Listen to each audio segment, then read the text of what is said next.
Hello everyone. Now you will hear a brief retelling of a 1992 film. Enjoy. Los Angeles, April 1992. A former convict named Mercer is trying to get back to a normal life and mend his relationship with his school-age son, Anthony. Anthony isn't fond of his stern father, but his mother and grandmother recently died, so he has nowhere else to go. Mercer ordered his son to go straight home after school because riots were expected in the city that day. Riggins also has a complicated relationship with his father. He would prefer to have nothing to do with him, but the man had been planning a heist for a whole year and couldn't manage without an experienced safecracker. Mercer stopped by a store. Two thugs came in and started harassing and insulting the cashier. When Mercer told them to stop, one of the punks started waving a gun around and even pressed it to the former gangster's temple. The leader of the thugs entered the store and silenced his hot-headed underling. "You don't know who this is. Don't even think about looking at him." The gangsters had hoped Mercer would rejoin their crew, but instead he got a job at a factory. It was this very factory that Riggins' crew planned to rob. The factory used platinum in its production, and they could get their hands on about $10 million worth. They needed to crack a safe with walls 45 centimeters thick, opened with 2 keys and a code. Their plan was to enter through the loading dock, then proceed to the machine shop. At the end of this huge room was the safe containing 400 kilograms of platinum. The most important thing was to not let the guards press the panic button, or they were done for. Lowell thought the plan was too risky, with too many guards and cameras everywhere, so he refused to participate in the robbery. Mercer arrived at work. Despite his dark past, the guard, Joseph, treated him well. During his shift, Mercer heard on television that the cops who beat Rodney King had been acquitted. The unarmed black man had been struck with batons over 50 times. Riots immediately broke out in the streets. As promised to his father, Anthony ran straight home after school. He saw an angry crowd, and soon shots were heard. The black residents of Los Angeles began smashing store windows and destroying cars. The factory director told the workers to go home early to avoid the chaos. Riggins realized the riots could play into their hands. Denny was watching cartoons and eating cereal when his older brother ordered him to get ready. They were moving the heist up to now. The fourth member of the gang was Riggins' best friend, Copeland. The pregnant wife of the criminal would be waiting at home. Only Joseph was left to guard the factory. Mercer had asked to bring his son there to wait out the riots, as they lived in the ghetto, where things were about to get completely out of hand. Lowell wanted to bring 2 more accomplices, experienced robbers. Riggins was tense because he didn't know these men. Mercer struggled to navigate the city by car. Under the cover of the protests, some people were looting nearby stores, while others were fighting the police. Finally, Mercer got home, but Anthony was already gone. The tension on the streets was growing. The robbers were slowly moving toward their target in a van. The police were definitely too busy to worry about them. Riggins got out of the car at the checkpoint, talked to the guard, and then knocked him out with a stun gun. The bandits tied the man up and drove onto the factory grounds. Joseph was about to have a snack when suddenly 6 strange men appeared in front of him. Riggins had hoped to avoid bloodshed, but Joseph went for his gun. The bearded Murphy immediately shot him.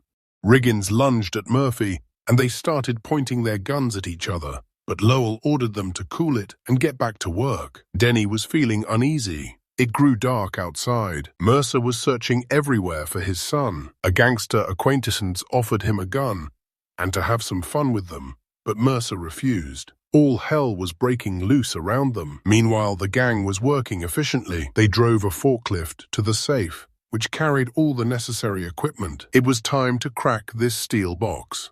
Finally, Mercer found his son. Anthony was watching as a crowd of rioters broke into a store and looted everything in sight. His father grabbed Anthony by the collar and dragged him to the car. It turned out Joseph had survived. While the robbers were drilling the safe, he was crawling toward the panic button. Everything was going well for the gang until they heard the alarm.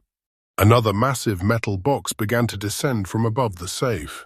Riggins immediately jumped into the forklift and managed to stop the structure, but in doing so he crushed Copeland's leg. The bandits were in a tough spot. They couldn't move the forklift back, so the only way to free Copeland was to amputate his leg. To keep Riggins from arguing, Murphy took the ignition key. Lowell clarified that they would deal with Copeland's leg only after they finished with the safe. The big guy, Titus, disabled the alarm and finished off the guard, Joseph. The police were going to check the plant by helicopter.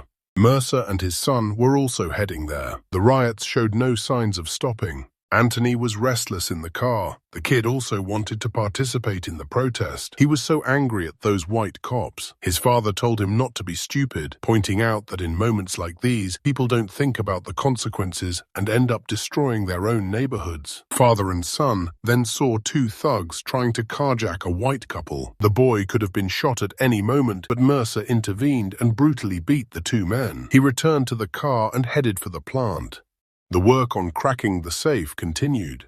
They ended up cutting off Copeland's leg. The youngest member, Denny, was watching over him. They made a hole in the steel door, big enough for the explosives. However, they had to pause when a police helicopter flew up. The cops just looked at the building from the air and concluded everything was fine. Anthony was impressed by how his father had handled those thugs. "You know what I'm most afraid of? I don't want you to grow up like me," Mercer said, feeling he had nothing to be proud of. The cops stopped their car, citing the curfew. Meanwhile, a white family drove past without any problems. Anthony started talking back. For that, the cops roughly put the kid on the hood and handcuffed him. They held Mercer at gunpoint. The boy cried. They didn't find anything stolen in the car, so, albeit with threats, they let the father and son go. The safe was blown open. Inside were small ingots of platinum. Now they could get in the van and get out of there. Lowell was proud of his son. They were going to be millionaires. Mercer drove up to the factory and was surprised that the guard did not meet him. He had to open the gate himself. Anthony went to the restroom, where Denny happened to be. Denny had left his gun there, and Anthony found it. At the same time, Mercer discovered Joseph's body. He armed himself with the guard's gun. Someone opened fire on Mercer in the corridor, causing him to drop his weapon. He ran to find his son, but Anthony was no longer in the restroom. The thugs lost sight of Mercer and started sweeping the factory. He cut the lights, then grabbed a metal pipe and gave the big guy, Titus, a hefty blow with it. Mercer continued to flee. He saw how Riggins brought the van closer, but Mercer knocked him out with a running start, taking his gun in the process. Copeland was in bad shape without his leg. He was constantly moaning and wheezing. Denny dragged Anthony over to his father. Lowell started pressuring the kid to find out what the hell he was doing there. At the same time, Mercer was interrogating Riggins. Mercer wanted to kill the robber, but changed his mind and just knocked him out. He made his way across the shop roof and saw his son talking with a creepy-looking gray-haired man. Copeland wheezed again. Lowell flew into a rage and shot the one-legged man. The thug was prepared to let the kid go, as he had found his ID and knew where he lived. He threatened that if Anthony went to the police, he would find him and kill him and all his relatives. The boy headed for the exit. However, at that moment, the other gang members ran in and told the boss that some man had broken in. Lowell immediately ordered Anthony to return. He guessed it was the boy's father, whom Anthony had mentioned earlier. That meant they could use Anthony as bait. Titus discovered that the rotor had been pulled from their vehicle, so they couldn't go anywhere. Denny wanted to find his missing brother, but his father was more concerned with how to get the platinum out.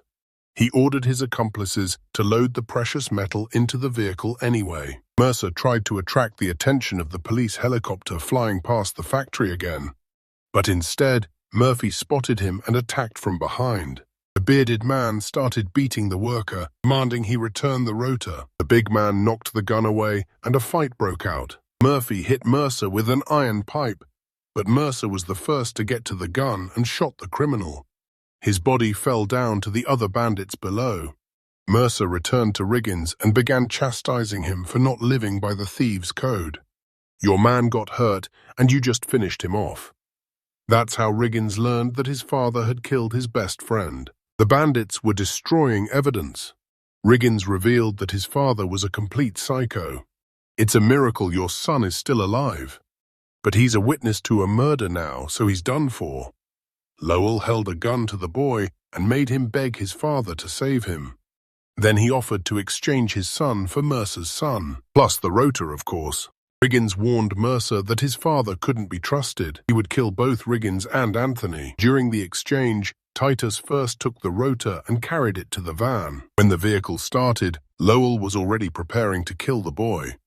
But he didn't expect that his older son had already cut a deal with Mercer. Together, they opened fire on the old man. During the shootout, Denny was shot in the back. He and his brother got into the van. They hoped to escape with Anthony and his father.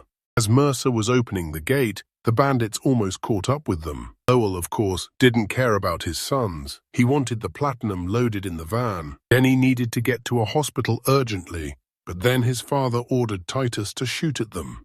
Denny bled to death and died in his brother's arms. Riggins returned fire and was also wounded. But then he took aim and shot Titus. Now he needed to take down his father. However, Lowell shot him first. Mercer, distracted, crashed into another car, causing the van to overturn. The old bastard stomped over the platinum ingots and approached his dying son. Lowell finished off his son and was about to deal with Mercer, but Anthony shot him from behind. Father and son got into a car.